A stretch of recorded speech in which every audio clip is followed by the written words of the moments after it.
As you learn about the narcissistic pattern, it's also wise to reflect on the much healthier alternatives. Now, below you're going to find a link to my new extensive course called Ready, Set, Connect.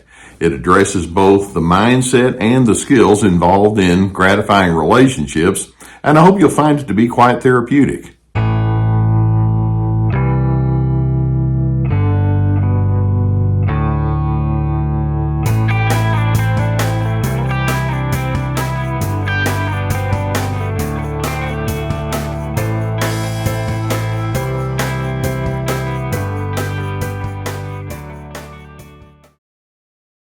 Let's keep in mind that when we talk about the term narcissism, we're talking about people that have high need for control and they have low levels of empathy. They're very manipulative and entitled. And there are some individuals who fit that description who are so completely full of themselves that they hardly ever leave any question in the minds of other individuals about the fact that they're just very difficult and they're going to be very overbearing, and they can be very overt with their narcissism. For example, they can be pushy and stubborn and demanding and attacking, and their morality and their ethics can be very questionable at best. But then we have some narcissists who think, well, I still feel very entitled and I still want to be very highly in control and I don't mind at all manipulating you. But what they'll do is they'll go more into a stealth mode. Now, this is very common for the covert narcissist. Many times the overt narcissist, when they are trying to make a good public impression, they'll think, okay, maybe I need to chill it a little bit. And so they can go into stealth mode. The goal of narcissists who have a stealth pattern of narcissistic tendencies is to promote their agenda while at the same time discounting you in the process, but making themselves the least, giving themselves the least amount of exposure and giving themselves the highest levels of deniability. Okay, so that's what this whole stealth style of behavior is all about. And I want to walk you through 10 very common ways that narcissists can be very manipulative and controlling, but in such a way where they're more underground with the fullness of their narcissism, but at the same time, it's going to be very self-serving. Now, number one on the list that I have here is that sometimes narcissists can exhibit what I would call friendly non-cooperation. Okay. When I say friendly, sometimes they can come to you and they find out that you have ideas or plans or things on your calendar that you're all excited about, and they'll say things like, wow, that's really great, or I know you've been waiting a long time for this, or this is something that I know will be good for you. I'm so encouraged for you, and they want to say something nice with you and perhaps include you in whatever it is they have going on. But then when it comes time for you to act out upon your interest, then you look around and you think, where'd they go? I thought they were interested in me. And then they come up with excuses for not being there for you. They say, oh, something else came up.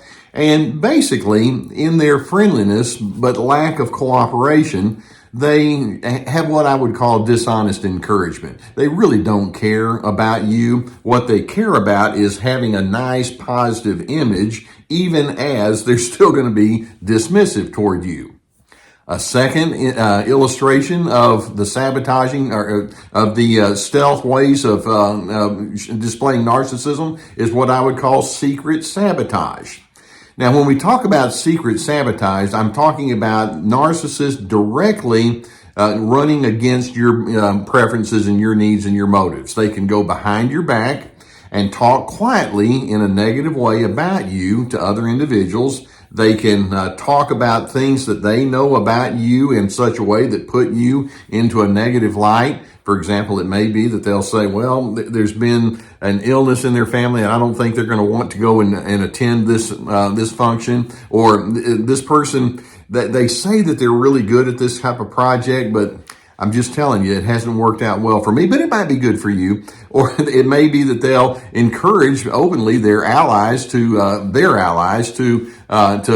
say and do things that are going to bring you down. Basically, when a person goes into this secret sabotaging style, then it's their way of implying quietly, I loathe you and I don't care if anything good ever happens to you.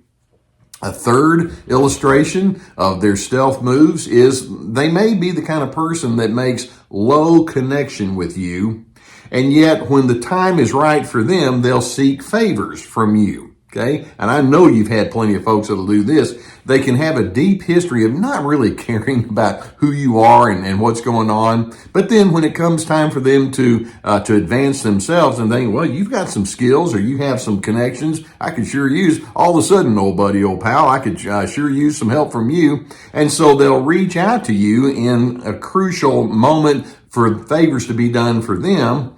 But in doing so, what they imply is, actually, people are a little more, including you, people are a little more than just a transaction as far as I'm concerned.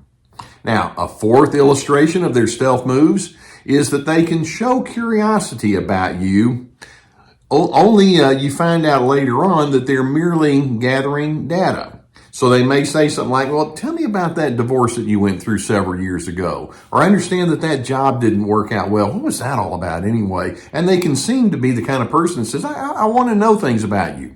Later on, though, you find out that they'll bring up any kind of negatives or things that they gather about you, and they'll use it against you. And they want to know what your hurts or your vulnerabilities or your blunders may have been. And so what we have here is an illustration of fake empathy, when in fact they're just simply scoreboarders. They like to find out, where you are on the score chart compared to them. Of course, they always come out ahead.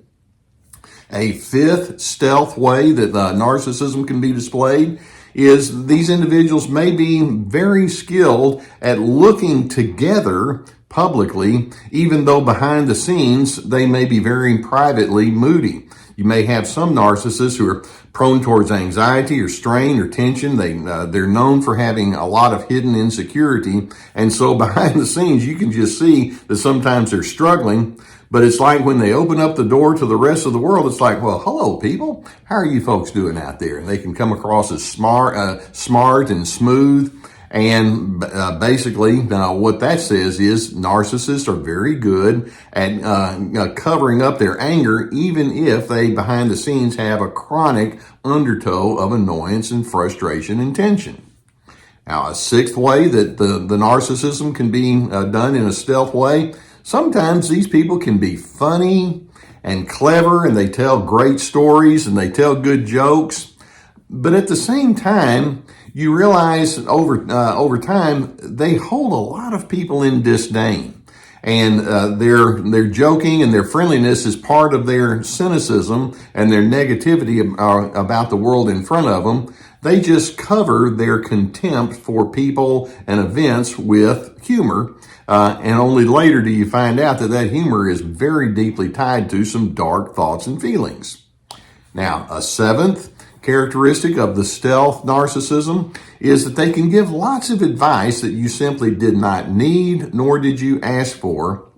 But it's like, well, you need to do this, or have I ever told you about this? This really helped me a lot. And you're thinking, I'm doing quite well without that. No, let me tell you this, and let me give you this person's name. And they just won't let it go. They keep wanting to give you advice that you really don't need, which is their way of implying, I'm a very judgmental person, and if I find that you're on my agenda, great. If you're not, I want to get you on my agenda, and that's that high control that they operate with. An eighth stealth way that they can illustrate their self-absorption and narcissism is there's some individuals that constantly hijack conversations. Now, I know that it's very common if somebody says, I had this happen to me, for someone else to come along and say, I had something similar like that in my life. And that's not what I'm talking about, because sometimes we have this give and take, ebb and flow, where there's some Me Too comments.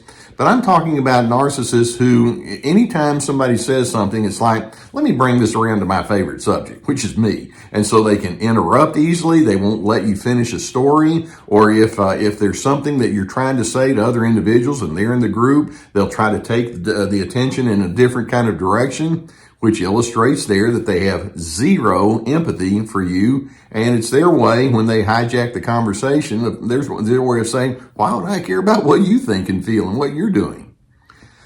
A ninth stealth move that they can make is they can express concern about you behind your back. For example, it may be that behind your back, let's say to a person that you think well of, they may say something like, I don't know if you've noticed, but this person over here, they seem a little off right now, or they just seem to be having a real rough time, or I think that some things are really bothering and I can't put my finger on it. Have you noticed anything like that? And they may not have given the narcissist that much of a reason to think that, but it's their way of passing along gossip. It's their way of having a sideways form of criticism. And one of the things that we know is that narcissists don't like to see you succeed. It's part of their envy, and they're building a case against you, but they're doing it in a real concerned kind of way. And then a 10th way that we can say that narcissists can be stealth, and that is they can just be thin-skinned in general. There can be some individuals in your world, and you say something, and the average person is going to just take it with a grain of salt, or they're going to know how to manage it. And that narcissistic person can think, that hurts my feelings. Or, why are you saying this about me? And you say, no, I didn't mean it in any kind of negative way. And then you begin realizing so many times over, that person seems to take offense at whatever people say, when in fact there's no reason to do so. They certainly can't accept any kind of confrontation, but it illustrates it's always about me. And as a result, their pervasive insecurity just plays out over and over. So let's keep in mind that narcissism is about control and manipulation and lack of empathy and entitlement. But when we talk about the stealth style, we have those ingredients, but in a more muted kind of way. I'll just remind you up front, it's not going to do you any good to try to confront them right up front, because they're stealth. They're passive aggressive, and they tend to duck any kind of honesty with this. You can still register your differentness, and you can let it be known plainly. Oh, I think differently, or that's not where I am. You can still go forward with what you know is wisest and best, but don't go in any kind of salesmanship mode towards them, or pleading or persuading, because it just feeds right into the tactics that I'm mentioning. This person is not a safe person.